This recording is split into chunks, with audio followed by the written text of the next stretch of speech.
How to replace a 2020 Chevy Colorado 3-button remote battery. Now here's Sergeant Locksmith to show you how.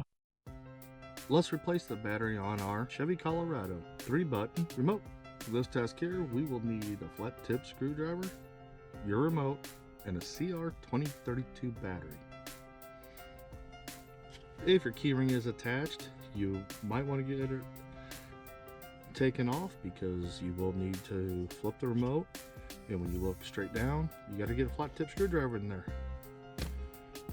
Take your flat tip, put it in, and twist the flat tip. You'll pop the corner up, go to the next corner, pop it up.